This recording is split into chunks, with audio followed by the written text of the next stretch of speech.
Le palais de la vengeance. Il fut autrefois un roi et une reine d'Islande qui, après 20 ans de mariage, eurent une fille dont la naissance leur donna d'autant plus de joie qu'ils désespéraient depuis longtemps d'avoir des enfants qui succédassent un jour à leur royaume. La jeune princesse fut nommée Imis. Ses charmes naissants promirent dès son enfance toutes les merveilles que l'on vit briller en elle dans un âge un peu plus avancé.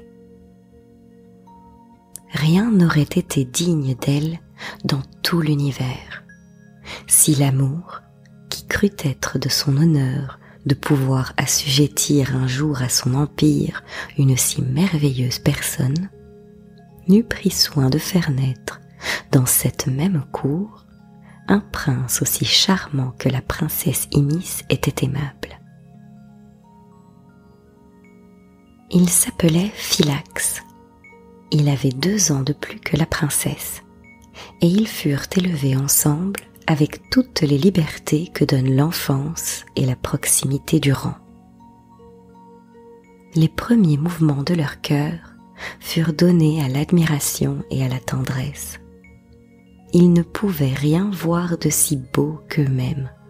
Aussi ne trouvaient-ils rien ailleurs qui pût les détourner d'une passion qu'ils sentaient, l'un et l'autre, même sans savoir encore comment on devait la nommer.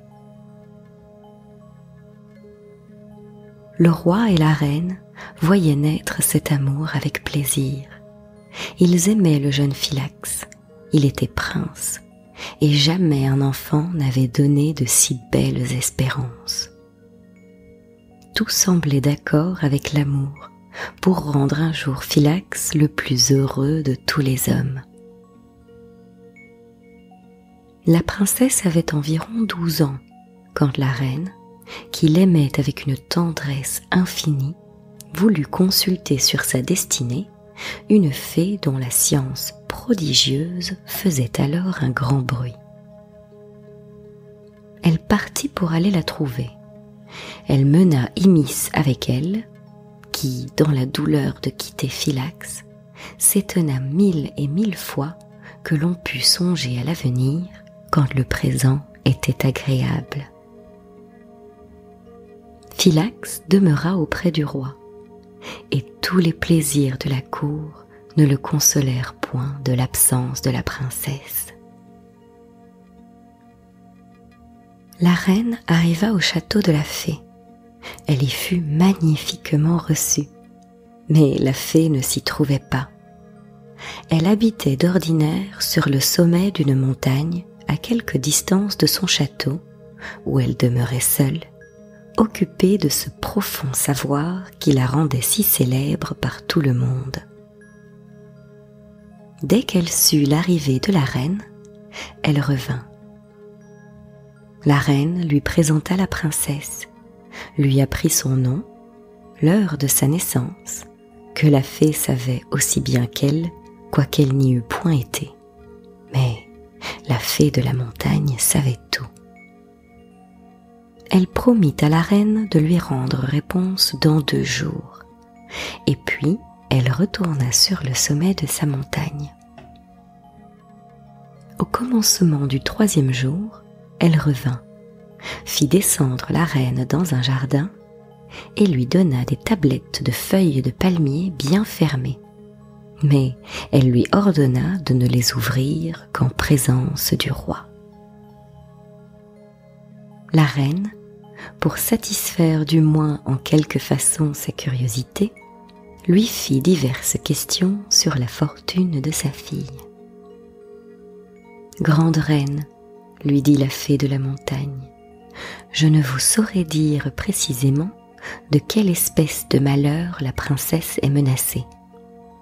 Je vois seulement que l'amour aura beaucoup de part dans les événements de sa vie, et que jamais beauté n'a fait naître de si violentes passions que celle que doit inspirer Imis. Il ne fallait point être fée pour promettre des amants à cette princesse. Ses yeux semblaient déjà exiger de tous les cœurs l'amour que la fée assurait que l'on aurait pour elle. Cependant, Imis, beaucoup moins inquiète de sa destinée que de l'absence de Philax, s'amusait à cueillir des fleurs. Mais occupée de sa tendresse et de l'impatience de partir, elle oublia le bouquet qu'elle avait commencé de faire et jeta en rêvant les fleurs qu'elle avait d'abord amassées avec plaisir.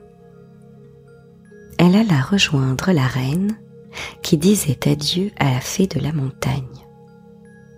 La fée embrassa Imis et la regardant avec l'admiration qu'elle méritait, « Puisqu'il ne m'est pas possible, dit-elle après quelques moments d'un silence qui avait quelque chose de mystérieux, puisqu'il ne m'est pas possible, belle princesse, de changer en ta faveur l'ordre des destinées, du moins je tâcherai de te faire éviter les malheurs qu'elle te prépare. » Après ces mots, elle cueillit elle-même une touffe de muguet et s'adressant à la jeune Imis, « Portez toujours ces fleurs que je vous donne, lui dit-elle.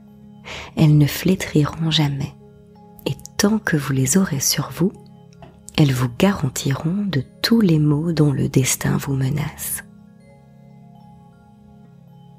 Elle attacha ensuite le bouquet sur la coiffure d'Imis, et les fleurs, obéissant aux intentions de la fée, dès qu'elles furent sur la tête de la princesse, s'ajustèrent d'elles-mêmes et formèrent une espèce d'aigrette dont la blancheur semblait ne servir qu'à faire voir que rien ne pouvait effacer celle du teint de la belle Imis.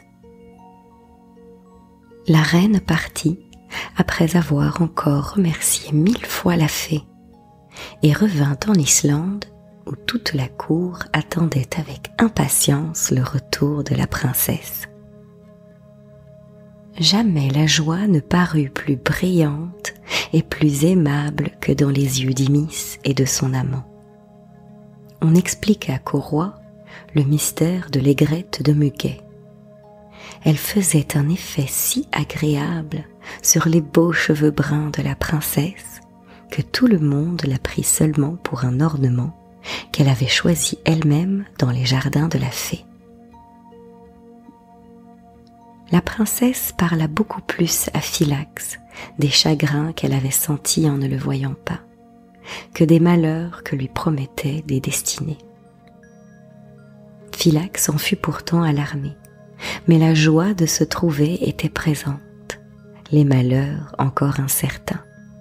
Ils les oublièrent et s'abandonnèrent au doux plaisir de se revoir. Cependant, la reine rendit compte au roi de son voyage et lui donna les tablettes de la fée. Le roi les ouvrit et y trouva ces paroles écrites en lettres d'or. Le destin pour Imis, sous un espoir flatteur, cache une peine rigoureuse. Elle deviendra malheureuse par le long cours de son bonheur. Le roi et la reine furent fort affligés de cet oracle et cherchèrent vainement à le pouvoir expliquer. Ils n'en dirent rien à la princesse pour ne lui pas donner une inutile douleur. Un jour que Philax était allé à la chasse, ce qui lui arrivait assez souvent, Imis se promenait seule dans un labyrinthe de myrtes. Elle était fort triste, parce qu'elle trouvait que Philax tardait trop à revenir, et elle se reprochait une impatience qu'il ne partageait pas avec elle. Elle était occupée de sa rêverie quand elle entendit une voix qui lui dit « Pourquoi vous affligez-vous, belle princesse ?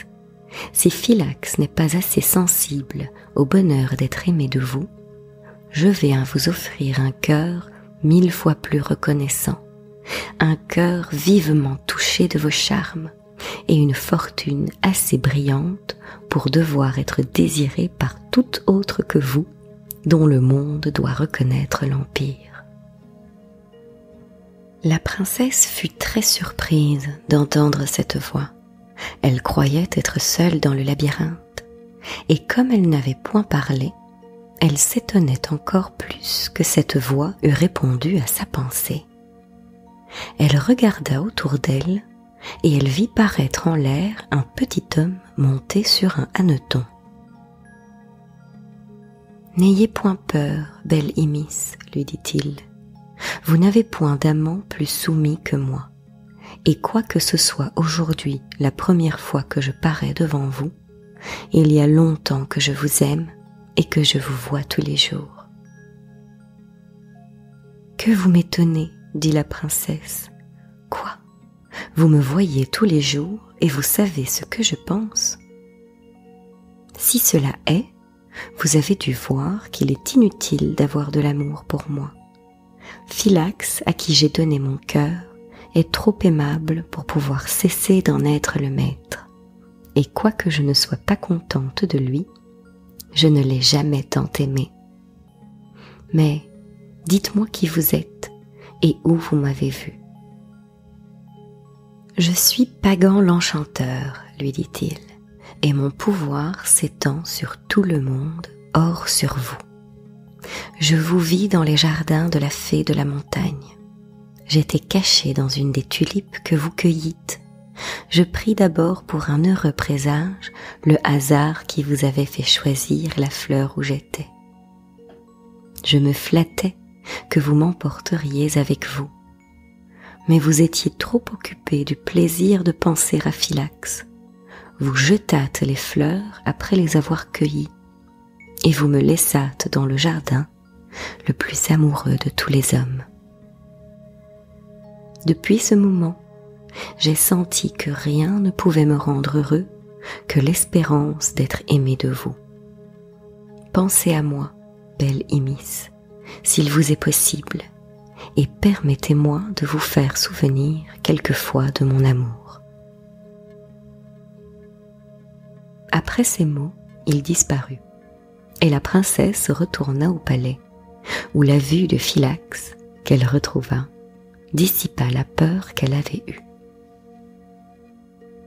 Elle avait tant d'empressement de l'entendre se justifier du long temps qu'il avait passé à la chasse, qu'elle pensa oublier de lui conter son aventure. Mais enfin, elle lui apprit ce qui lui venait d'arriver dans le labyrinthe des myrtes. Le jeune prince, malgré son courage, craignit un rival ailé contre lequel il ne pourrait disputer sa princesse aux dépens de sa vie. Mais l'aigrette de Muguet le rassurait contre les enchantements, et la tendresse qu'Imis avait pour lui ne lui permettait pas de craindre son changement. Le lendemain de l'aventure du labyrinthe, la princesse, en s'éveillant, vit voler dans sa chambre 12 petites nymphes assises sur des mouches à miel, qui portaient dans leurs mains de petites corbeilles d'or.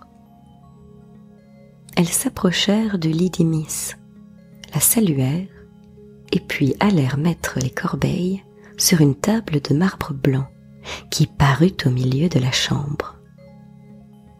Dès qu'elles furent posées, elles devinrent d'une grandeur ordinaire. Les nymphes, après avoir quitté leur corbeille, saluèrent encore Imis, et une d'entre elles, s'approchant de son lit plus près que les autres, laissa tomber dessus quelque chose, puis elles s'envolèrent. La princesse, malgré l'étonnement que lui donnait un spectacle si nouveau, prit ce que la nymphe avait joué auprès d'elle. C'était une émeraude d'une beauté merveilleuse. Elle s'ouvrit dès que la princesse y toucha. Elle trouva qu'elle renfermait une feuille de rose sur laquelle elle lut ces vers. Que l'univers apprenne avec étonnement du pouvoir de vos yeux les effets incroyables. Vous me rendez, en vous aimant, les tourments même désirables. La princesse ne pouvait revenir de sa surprise. Enfin, elle appela les dames qui la servaient, elles furent aussi étonnées qu'Imis à la vue de la table et des corbeilles. Le roi, la reine et Philax accoururent au bruit de cette aventure. La princesse ne supprima dans son récit que la lettre de son nouvel amant. C'était au seul Philax qu'elle croyait en devoir rendre compte.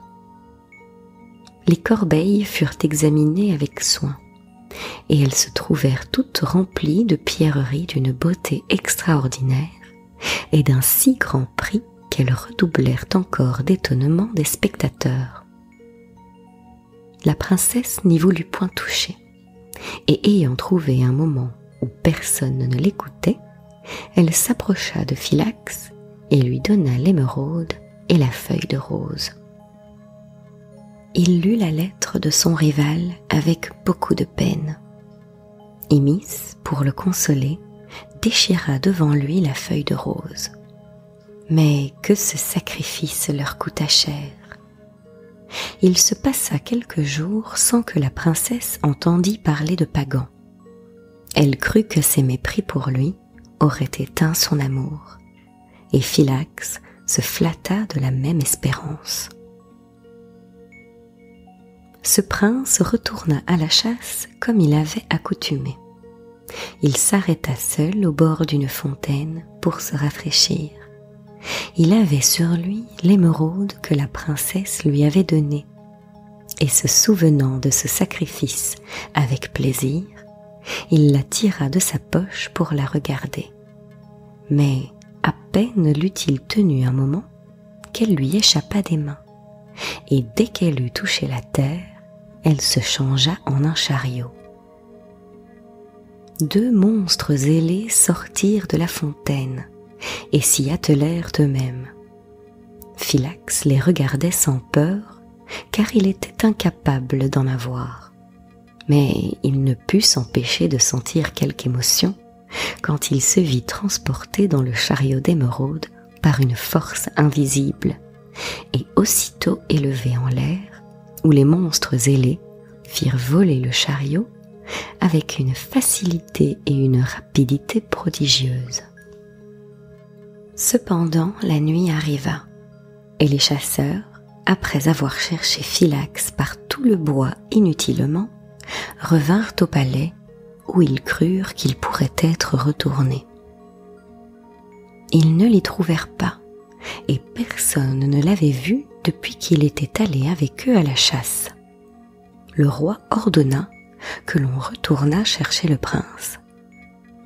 Toute la cour prit part à son inquiétude.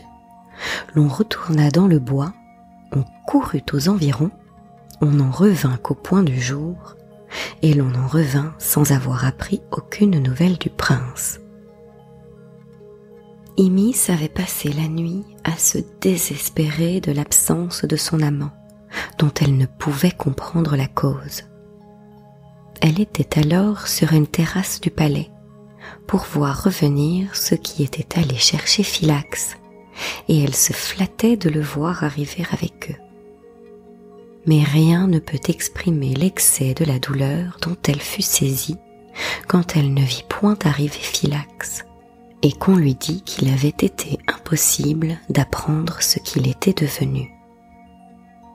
Elle s'évanouit, on l'emporta, et une de ces femmes, qui s'empressait de la mettre au lit, détacha de dessus la tête de la princesse l'aigrette de muguet qui la garantissait des enchantements. Dès qu'elle fut ôtée, un nuage obscurcit la chambre, et Imis disparut. Le roi et la reine furent au désespoir de cette perte, et ne purent jamais s'en consoler. La princesse, en revenant de son évanouissement, se trouva dans une chambre de corail de diverses couleurs, parquetée de nacres de perles, environnée de nymphes qui la servaient avec un profond respect. Elles étaient belles et vêtues d'habits magnifiques et galants. D'abord, Imis demanda où elle était. « Vous êtes dans un lieu où l'on vous adore, dit l'une des nymphes. « Ne craignez rien, belle princesse, vous y trouverez tout ce que vous pouvez désirer. » « Philax est donc ici ?» dit alors la princesse avec un mouvement de joie qui parut dans ses yeux. « Je ne souhaite que le bonheur de le revoir. » « C'est vous souvenir trop longtemps d'un ingrat, » dit alors Pagan en se faisant voir à la princesse. « Et puisque ce prince vous a quitté, il n'est plus digne de l'amour que vous avez pour lui. Joignez le dépit et les soins de votre gloire à la passion que j'ai pour vous. Régnez à jamais dans ces lieux, belle princesse. Vous y trouverez des richesses immenses et tous les plaisirs imaginables seront attachés à vos pas. » Imis ne répondit au discours de Pagan que par des larmes. Il la quitta de peur d'aigrir sa douleur. Les nymphes restèrent auprès d'elle et essayèrent par leurs soins de la consoler. On lui servit un repas magnifique. Elle refusa de manger.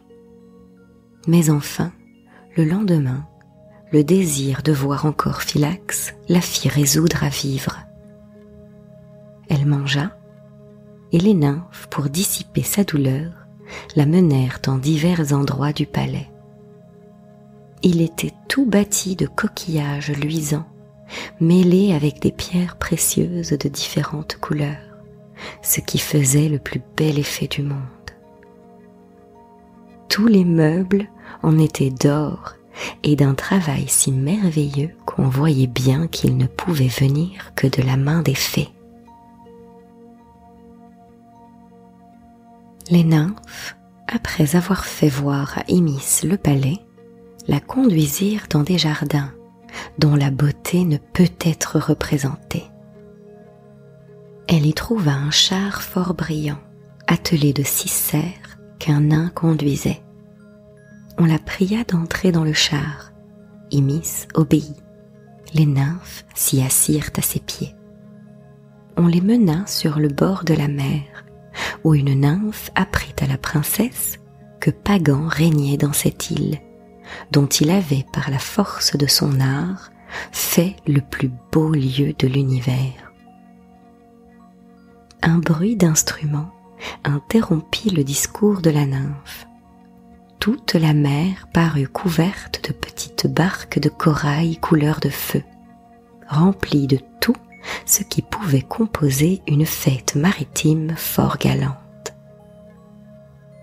Au milieu des petites barques, il y en avait une beaucoup plus grande que les autres, sur laquelle les chiffres d'Imis paraissaient partout formés avec des perles. Elle était traînée par 2 dauphins. Elle s'approcha du rivage, et la princesse y entra avec les nymphes. Dès qu'elle y fut, une superbe collation parut devant elle, et elle entendit un concert merveilleux qui se faisait dans les barques qui entouraient la sienne. On n'y chanta que ses louanges, mais Imis ne fit attention à rien. Elle remonta dans son char et retourna à son palais, accablée de tristesse. Le soir, Pagan se présenta encore devant elle. Il la trouva plus insensible à son amour qu'elle ne lui avait encore paru. Mais il ne se rebuta point et se flatta sur la foi de sa constance. Il ignorait encore qu'en amour, les plus constants ne sont pas toujours les plus heureux.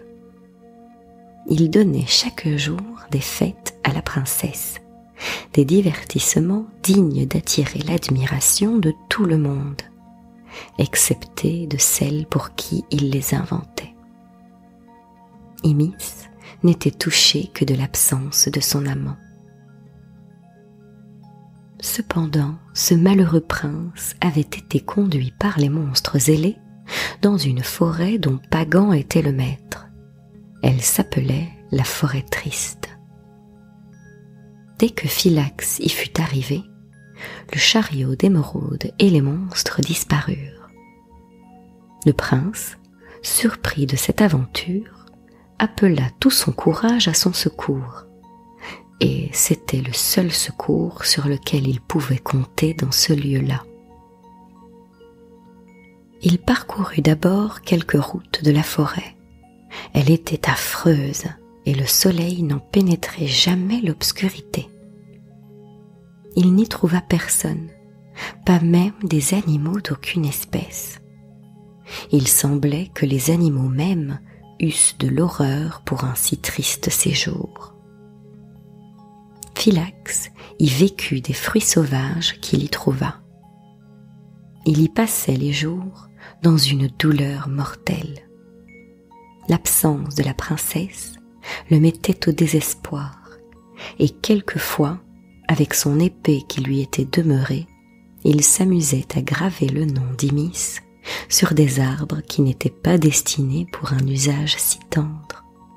Mais quand on aime véritablement, on fait quelquefois servir à l'amour les choses du monde qui lui paraissent les plus contraires. Cependant, le prince avançait tous les jours dans la forêt, et il y avait environ 1 an qu'il l'habitait, lorsqu'une nuit, il entendit des voix plaintives dont il ne put distinguer les paroles. Quelque effrayantes que dussent être ces plaintes pendant la nuit, et dans un lieu où le prince n'avait jamais vu personne, le désir de n'être plus seul et de trouver du moins des malheureux comme lui, avec qui il put se plaindre de ses infortunes, lui fit attendre le jour avec impatience pour chercher ceux qui l'avaient entendu. Il marcha vers l'endroit de la forêt d'où il crut que pouvaient venir les voix.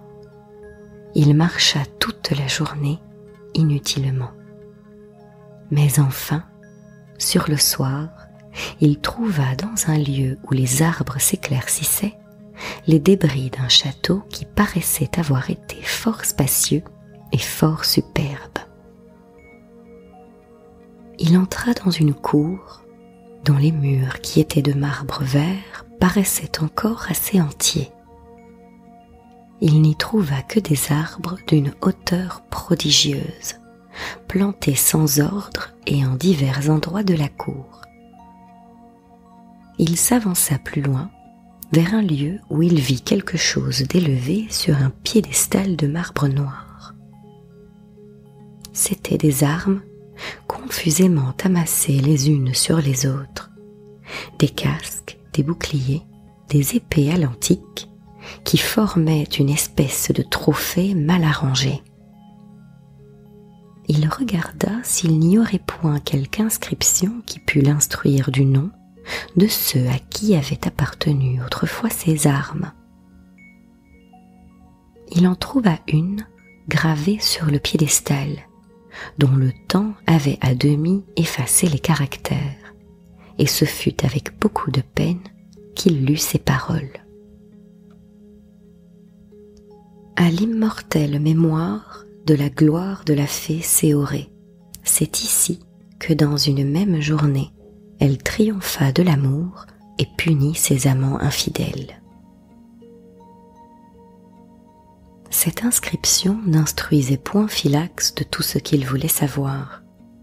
Aussi aurait-il continué de marcher dans la forêt si la nuit ne fût arrivée. Il s'assit au pied d'un cyprès, et à peine eut-il été un moment qu'il entendit les mêmes voix qu'il avait ouïes la nuit précédente. Il en fut moins surpris que de s'apercevoir que c'étaient ces arbres mêmes qui se plaignaient, comme des hommes auraient pu faire. Le prince se leva, mit l'épée à la main et frappa sur le cyprès qui était le plus près de lui. Il allait redoubler ses coups quand l'arbre lui cria « Arrête, arrête, n'outrage point un prince malheureux et qui n'est plus en état de se défendre. » Philax s'arrêta et, s'accoutumant à cette surprenante aventure, demanda au cyprès par quelque merveille il était homme et arbre tout ensemble. « Je veux bien te l'apprendre, lui dit l'arbre, et puisque depuis 2000 ans, voici la première occasion que me donne le destin de me plaindre de mes malheurs, je ne veux pas la perdre. Tous ces arbres que tu vois ici furent des princes considérables dans leur siècle, par le rang qu'ils tenaient dans le monde et par leur valeur. La fée Séorée régnait dans cette contrée. Elle était belle, mais son savoir la rendait encore plus renommée que sa beauté. Aussi usa-t-elle d'autres charmes pour nous assujettir à ses lois. Elle était devenue amoureuse du jeune Orisé, prince digne d'une meilleure fortune par ses admirables qualités. C'est premièrement, ajouta l'arbre, ce chêne que tu vois à côté de moi. Philax regarda le chêne et lui entendit pousser un grand soupir que lui arracha sans doute le souvenir de son infortune. La fée, pour attirer ce prince à sa cour, continua le cyprès, fit publier un tournoi. Nous courûmes tous à cette petite occasion d'acquérir de la gloire. Orisé fut du nombre des princes qui disputèrent le prix. C'étaient des armes fées qui rendaient invulnérables. Je fus malheureusement vainqueur. Séorée, irrité de ce que le destin ne s'était pas déclaré d'accord avec ses inclinations, résolut de se venger sur nous de ce crime de la fortune. Elle enchanta les glaces de miroirs, dont une galerie de son château était toute remplie. Ceux qui la voyaient représentée seulement une fois dans ces glaces fatales ne pouvaient se défendre de sentir pour elle une violente passion. Ce fut dans ce lieu qu'elle nous reçut le lendemain du tournoi. Nous la vîmes tous dans ces glaces, et nous la trouvâmes si belle que ceux d'entre nous qui jusqu'alors avaient été indifférents cessèrent de l'être en un moment, et ceux qui avaient aimé devinrent aussi facilement infidèles. Nous ne pensâmes plus à quitter la cour de la fée, nous ne songions qu'à lui plaire. En vain, les affaires de nos états nous rappelaient dans nos royaumes. Tout nous paraissait indigne de nous, hors l'espérance d'être aimé de Séorée. Orisé fut le seul qu'elle favorisa, et la passion des autres princes ne servait à la fée qu'à faire des sacrifices à cet amant qui lui était si cher, et qu'à répandre dans tout le monde le bruit de sa beauté. L'amour sembla pendant quelque temps avoir adouci l'humeur cruelle de Séorée, mais après 4 ou 5 années, elle reprit sa première férocité.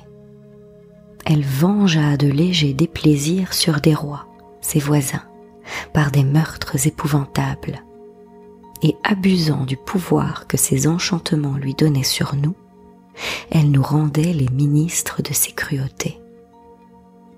Orisé tâchait en vain d'arrêter ses injustices. Elle l'aimait, mais elle ne lui obéissait point. Un jour que je revenais de combattre et de vaincre pour ses intérêts un géant qu'elle m'avait envoyé défier au combat, je lui fis apporter les armes du vaincu. Elle était seule dans la galerie des miroirs. Je mis les armes du géant à ses pieds et lui parlai de mon amour avec une ardeur incroyable qui sans doute s'augmentait par la force des enchantements du lieu où j'étais. Mais bien loin de me témoigner quelque reconnaissance pour le succès de mon combat et pour l'amour que j'avais pour elle, Séorée me traita avec des mépris insupportables, et se retirant dans un cabinet, elle me laissa seule dans la galerie, dans un désespoir et une fureur qui ne se peuvent exprimer. J'y demeurai longtemps, sans savoir quelle résolution je voulais prendre, car les enchantements de la fée ne nous permettaient pas de vouloir combattre Orisée. Soigneuse de la vie de son amant, la cruelle Séorée nous rendait jaloux et nous ôtait ce désir si naturel aux hommes de se venger d'un rival heureux. Enfin, après avoir marché quelque temps dans la galerie, me souvenant que c'était dans ce lieu que j'avais commencé d'être amoureux de la fée, « C'est ici, m'écriai-je, que j'ai pris le funeste amour qui me désespère. Et vous, glace funeste qui m'avez tant de fois représenté l'injuste Séorée avec cette beauté qui séduit mon cœur et ma raison, je vous punirai du crime de l'avoir offerte à mes regards avec trop de charme. » À ces mots, prenant la massue du géant que j'avais fait apporter pour présenter à la fée, j'en donnai quelques coups dans les glaces. À peine furent-elles cassées que je me sentis plus de haine pour Séorée que je n'avais eu d'amour pour elle. Les princes, mes rivaux, sentirent dans ce même instant rompre leur fer. Orisée lui-même fut honteux de l'amour que la fée avait pour lui. Séorée essaya en vain d'arrêter son amant par ses larmes. Il fut insensible à sa douleur, et malgré ses cris, nous partions tous ensemble pour fuir ce funeste séjour. Quand en passant dans la cour où nous sommes, le ciel parut tout en feu, un tonnerre épouvantable se fit entendre, et il nous fut impossible de changer de place. La fée parut en l'air, montée sur un grand serpent, et s'adressant à nous avec un son de voix qui marquait sa fureur. « Princes inconstants, nous dit-elle, je vais punir par une peine qui ne finira jamais le crime que vous avez commis en rompant mes chaînes qu'il vous était trop glorieux de porter. Et toi, ingrat Orisée, je triomphe enfin de l'amour que tu m'avais donné. Contente de cette victoire, je vais te faire éprouver les mêmes malheurs qu'à tes rivaux, et j'ordonne, ajouta-t-elle, en mémoire de cette aventure, que quand l'usage des miroirs sera connu dans tout l'univers, que la perte de ces glaces fatales soit toujours un assuré présage de l'infidélité d'un amant. » La fée se perdit en l'air après avoir prononcé ces paroles. Nous fûmes changés en arbres, et la cruelle Séorée nous laissa sans doute la raison pour nous faire souffrir davantage. Les temps ont détruit ce superbe château, qui fut le témoin de nos disgrâces, et tu es le seul qui soit venu dans cette affreuse forêt depuis 2000 ans que nous y sommes. Philax allait répondre au discours du cyprès quand il fut tout d'un coup transporté dans un jardin fort agréable. Il y trouva une belle nymphe qui, s'approchant de lui d'un air gracieux, « Si vous voulez, Philax, lui dit-elle, je vous ferai voir la princesse Imis dans 3 jours. » Le prince, transporté de joie à une proposition si peu attendue, se jeta à ses pieds pour lui témoigner sa reconnaissance. Dans ce même instant, Pagan était en l'air, caché dans un nuage avec la princesse Imis. Il lui avait dit 1000 fois que Philax était infidèle. Elle avait toujours refusé de le croire sur la parole d'un amant jaloux. Il la conduisait en ce lieu pour la convaincre, disait-il, de la légèreté d'un prince qu'elle lui préférait si injustement. La princesse vit Philax d'un air content au pied de la nymphe. Elle fut au désespoir de ne pouvoir plus se tromper sur la chose du monde qu'elle craignait le plus. Pagan ne l'avait pas mise à une distance de la terre où il lui fut possible d'entendre ce que Philax et la nymphe se disaient.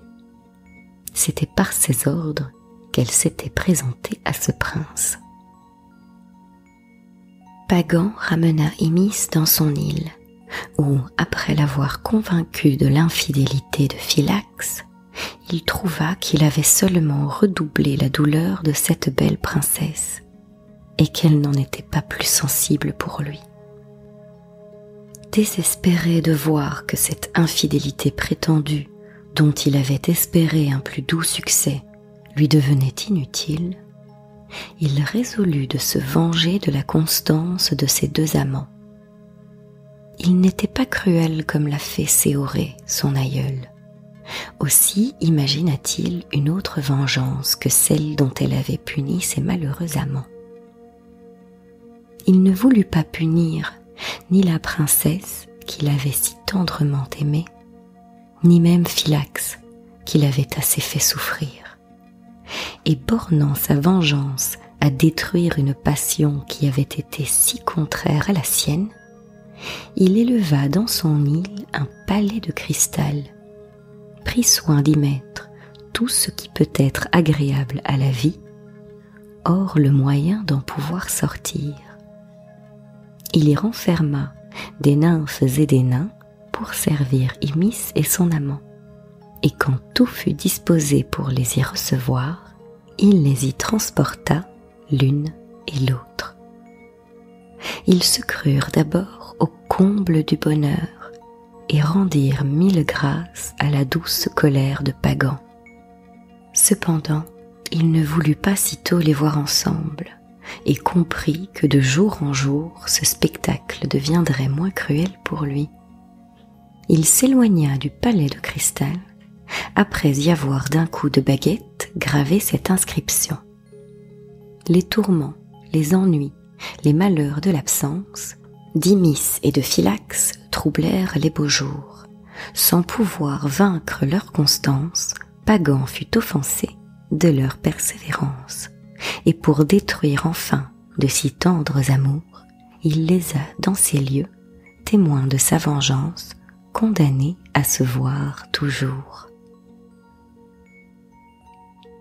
On dit qu'au bout de quelques années, Pagan fut aussi vengé qu'il avait désiré de l'être, et que Imis et Philax, accomplissant la prédiction de la fée de la montagne, souhaitèrent avec ardeur retrouver l'aigrette de Muguet pour détruire les enchantements agréables. Avant ce temps fatal, les amants trop heureux brûlaient toujours des mêmes feux. Rien ne troublait le cours de leur bonheur extrême. Pagan leur fit trouver le secret malheureux de s'ennuyer du bonheur même.